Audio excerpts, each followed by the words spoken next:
أعوذ بالله من الشيطان الرجيم بسم الله الرحمن الرحيم الحمد لله رب العالمين حمدا يوافي نعمه ويكافئ مزيده سبحان الله والحمد لله ولا إله إلا الله والله أكبر ولا حول ولا قوة إلا بالله العلي العظيم العزيز العليم عدد كل حرف كتب يكتب أبد الآبدين ودهر الدهين سبحانك لا علم لنا إلا ما علمتنا إنك أنت العليم الحكيم واهدنا وفقنا إلى صراطك المستقيم وعافنا وفنا برحمتك يا أرحم الراحمين اللهم ارزقنا الإخلاص في طلب العلم والنشر والعمل به في جميع طاعات العبادات وصلى الله على سيدنا محمد وعلى آله وصحبه أجمعين.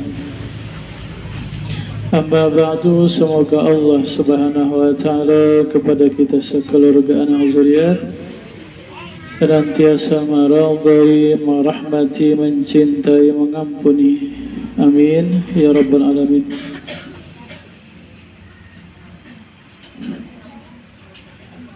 Adalah Syekh Muhammad Arsyad Al-Banjari, lahir malam Khamis jam 3 dini hari 15 Safar 1122 Hijriah 19 Maret 1710 Masehi. Beliau wafat 6 Syawal 1227 Hijriah 13 Oktober 1812 Masehi. Umur beliau perhitungan Hijriah 105 atau 102 perhitungan Masehi.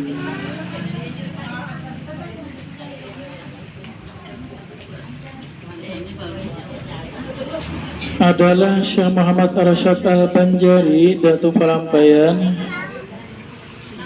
Beliau adalah seorang yang sangatlah alim, yang menguasailah berbagai ilmu-ilmu agama, yang saleh, yang bersifat wara, seorang ulama besar yang menghimpunlah antara ilmu zahirnya dan ilmu batinnya.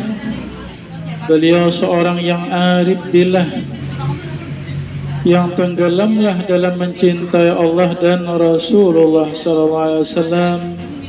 Beliau seorang ulama yang sangat masyhur lah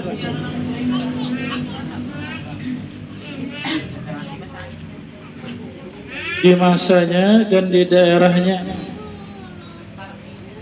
dan hingga sampai sekarang.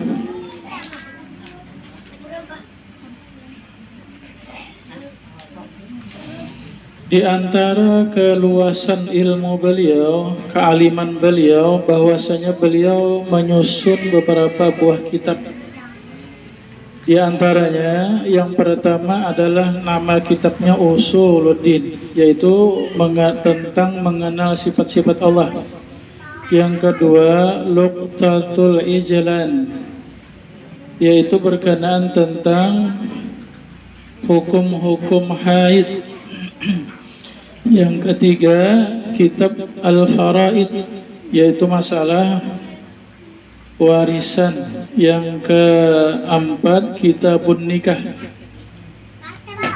Yang kelima kitab Tuhfatur Raghibin, yaitu di dalamnya penjelasan beliau menyatakan tentang akidah Ahlus Sunnah wal Jamaah.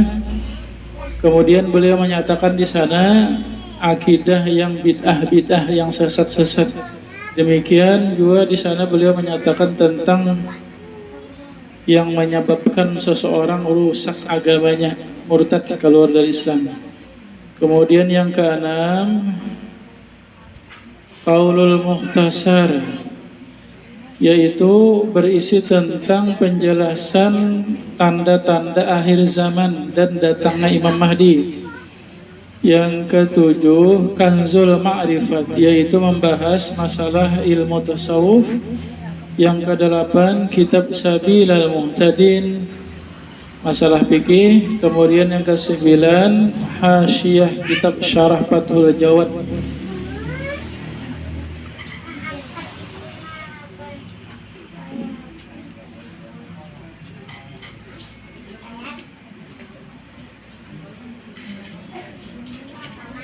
Nah, walhasil beliau Datuk Palampayan adalah seorang ulama yang sangat besar, yang sangat masyhur. Jadi di antara nikmat Allah besar kepada kita yaitu adanya ulama di daerah kita, di antara kita. Ya, ada aja tak setiap masa, setiap zaman yang dijadikan Allah menjadi ulama, ada aja.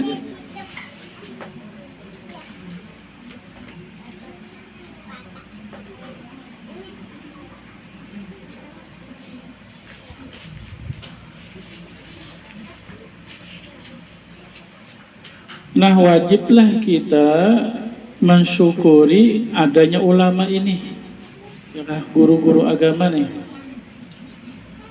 Mudahan ulama-ulama, guru-guru kita yang sudah meninggal dunia, semoga Allah senantiasa meridhai, merahmati, mencintai, menerimalah amal-amal mereka, dan Allah jadikanlah alam barzah mereka menjadi taman-taman surga. Guru-guru kita, ulama-ulama kita yang masih hidup, mudahan diberikan Allah senantiasa umur panjang, sehat dan istiqamah. Nah, kita dijadikan Allah lah kepada ulama-ulama ini mencintai, membesarkan, memuliakan.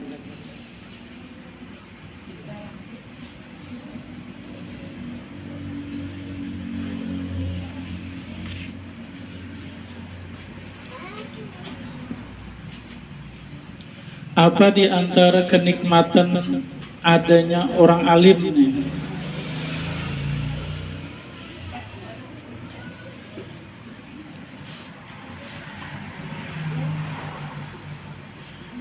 Yaitu dengan mereka lah kita mendapat ilmu yang bersifat ilmu itu Allah. Namun Allah memberi ilmunya itu dengan perantara ulama-ulama, guru-guru kita. Maka dengan barakah ulama lah, guru-guru kita lah, nah kita mengenal Allah, kita mengenal Rasulullah, mana halal, mana haram, mana sah, mana batal, ya kah? Amal yang diterima, amal yang ditolak. Nah, guru-guru kita yang mengajarinya.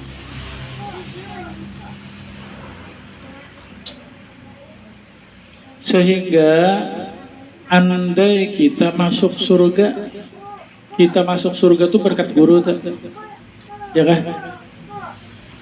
Berkat ulama.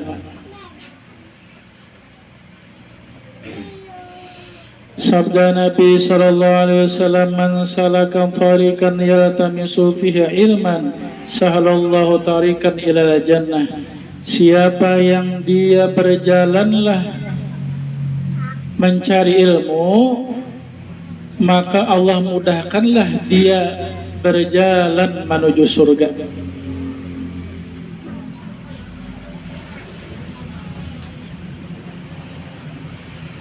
Makin banyak nuntut ilmunya, makin cepat ke surganya.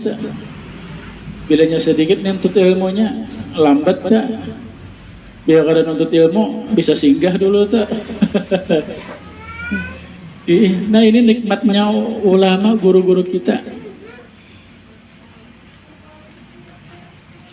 Maka bagaimanapun kita berbuat baik kepada guru-guru kita, ulama-ulama kita, kita tidak akan bisa membalas kebaikan mereka, ya kah? Sama aja kita lawan abah mama atau kada bisa juga membalas kebaikan enggak?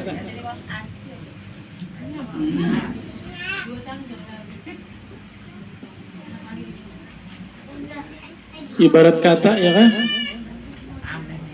Mendoakan guru tiap waktu, bahadiah lawan sidin, mahajikan, mau merahkan, maulahkan sidin rumah, tetap kada bisa membalas kebaikan guru.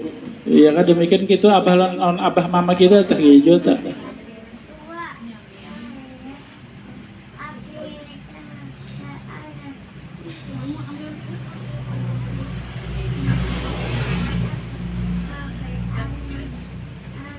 Kemudian lagi diantaranya nikmat ulama, adanya ulama, guru-guru kita ini dapat kita bermajelis dengan mereka, sakadudukan semajelis. Ya kan, kita nikmati bisa sama jelis dengan orang alim. Kadang nikmat lawan artis dah duduknya, ya kan.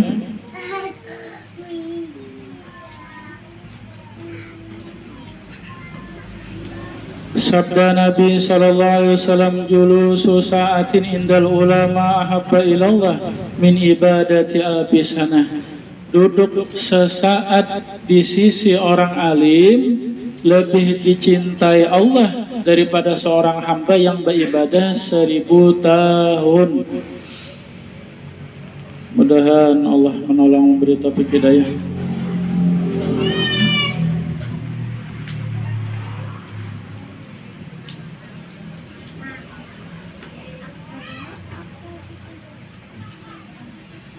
Ini keistimewaan ibadah lah, paham ya kan? Paham ya guru. Yang penting duduk di majelis guru, biar jangan harus sembahyang lagi. Sembahyang wajib tuh jangan dibahas ya kan? Ini keistimewaan amal sunnah. Ini ada seorang hamba diberi Allah umur panjang 1000 tahun, diisinya siang puasa, malam beribadah, bertahajud semalaman 1000 tahun.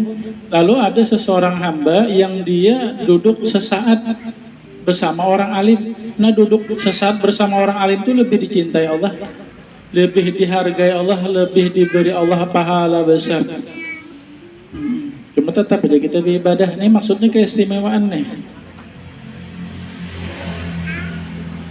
Sabda Nabi, man jalasa indal alim sa'ataini aw akala ma'ahu luqmataini aw sami'a minhu kalimataini aw masya ma'ahu khatwataini a'tallah jannataini kullu jannah mislud dunya marrataini. Siapa yang duduklah dia di sisi orang alim 2 saat, atau dia makan bersama orang alim 2 suapan. Nah ya kah, bila makan bersama orang alim gencangi sampai pecah piring.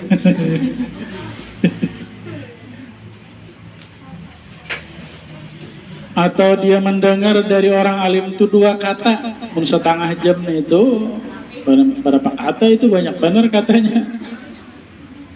Atau dia berjalan bersama orang alim 2 langkah, maka Allah berilah baginya 2 surga, yang setiap satu surga itu seumpama dunia 2 kali besarnya. Ayo kah?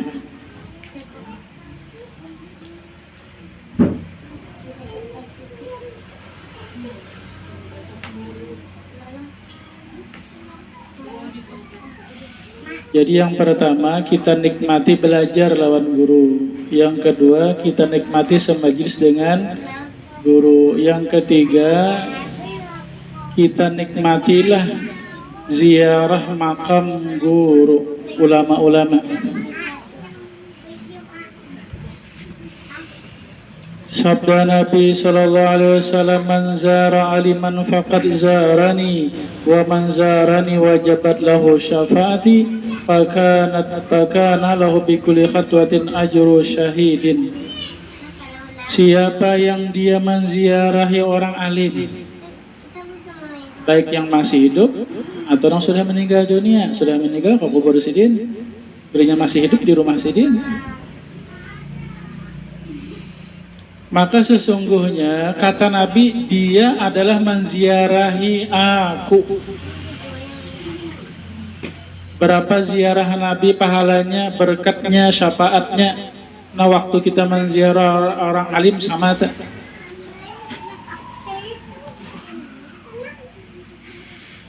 Dan siapa dia menziarahi aku, maka pastilah syafaatku. Dan adalah dengan setiap langkah dia ziarah kepada orang-orang alim itu pahala syahid, orang yang mati membela agama.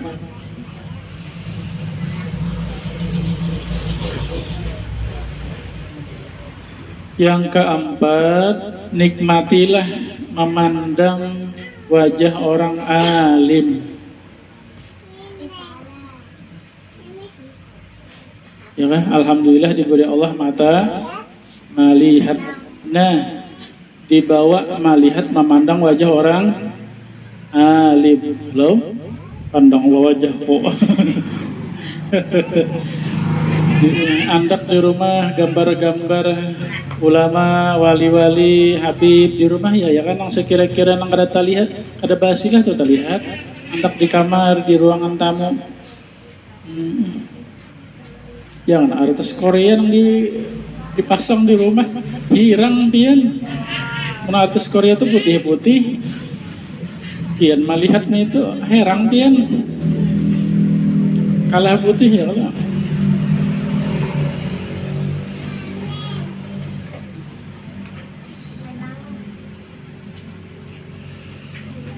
Sabda Nabi sallallahu alaihi wasallam, an-nazaru ila wajhil alim ibadah. Memandang kepada wajah orang alim itu adalah bernilai ibadah kepada Allah, ibadah mata.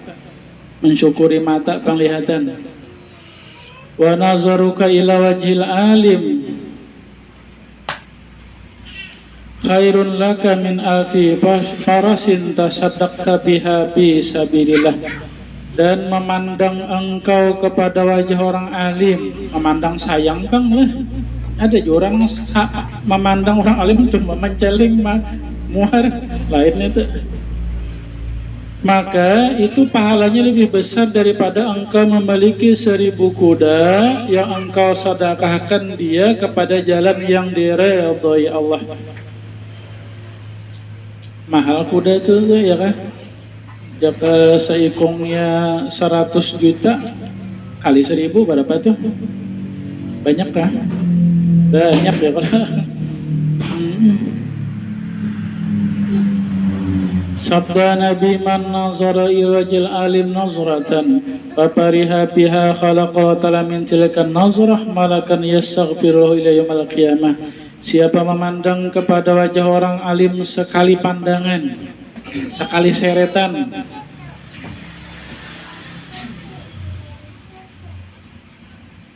maka dia gembiralah dengan memandang orang alim itu, sukalah dia, maka Allah ciptakanlah daripada itu pandangan malaikat yang memintakan ampun kepadanya sampai hari kiamat. Ya Allah ampunilah, ya kasih aluh ini nama memandang orang alim dosanya, karena sekali mandang jadi malaikat pulang mintakan ampun.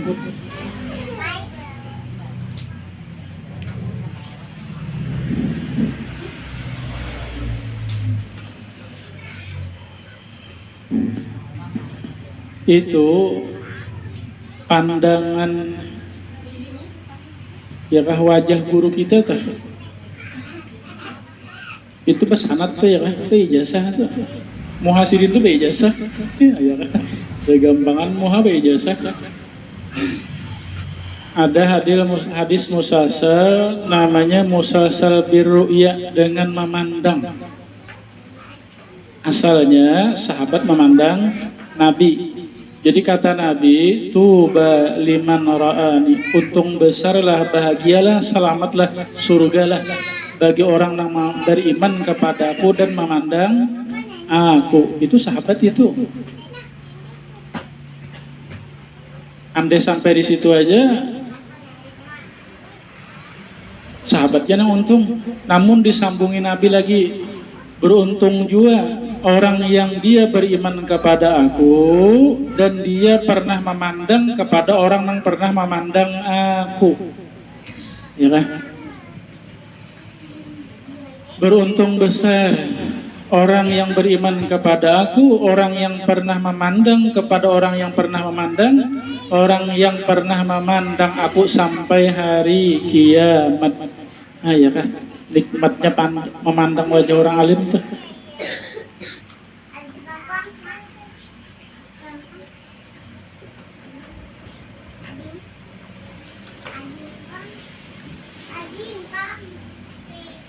Kemudian nikmatilah lagi kita menjabat tangan orang-orang alim.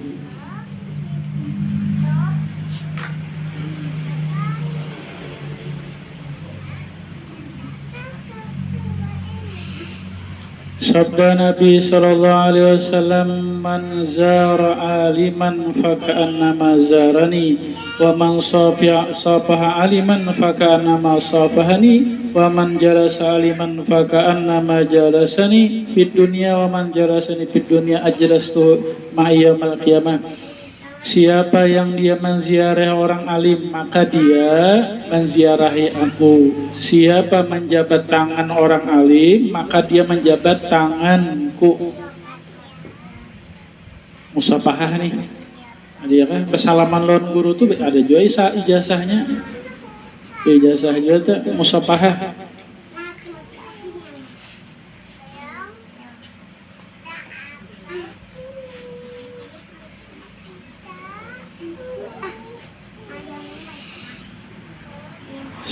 Waman dan siapa yang dia semajlis dengan orang alim, maka dia adalah semajlis dengan aku di dunia.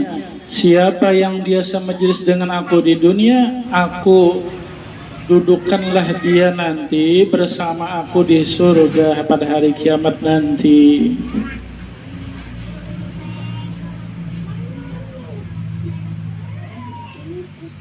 Mudahan Allah jadikan kita yang termasuk mencintai orang-orang alim, ya kan? Yang kada cinta kada mau nih. Bila kada cinta kada mau belajar dengan orang alim. Bila kada cinta kada mau sama majelis. Bila kada cinta kada mau mandang, ya kan? Bila kada cinta kada mau ziarah, kada mau berjabat tangan.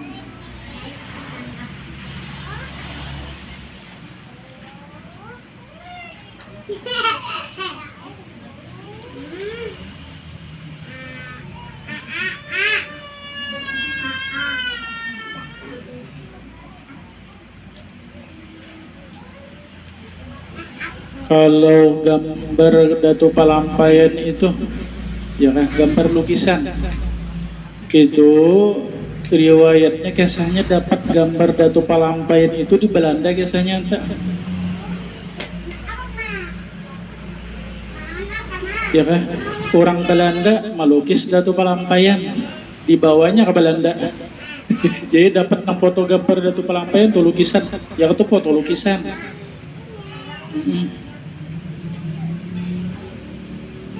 Ada foto Bang Bahari zaman Bahari kan, lukisan. Orang Belanda ini bisa melukis, dilukisnya Datu Palampayan, dibawanya balik ke Belanda situ.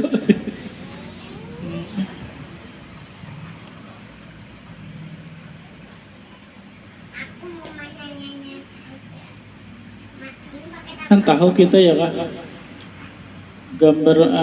gambar Datu Palampayan. Padahal lebih 200 tahun sudah kita jarak kita Datu Palampayan.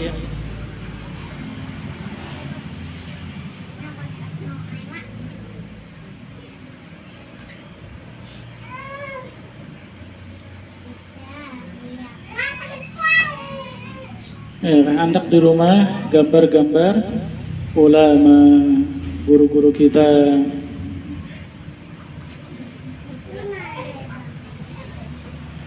Mudah-mudahan kita mendapat barakah dan syafaat daripada seluruh ulama, seluruh guru-guru kita. Demikian, semoga kita mendapat barakah syafaat dari junjungan kita Nabi besar Muhammad SAW, daripada seluruh sahabat, ahli bait Nabi, wali-wali Allah. Berkat Nabi, berkat surah Fatihah ila hadrati Sayyidina Muhammad SAW.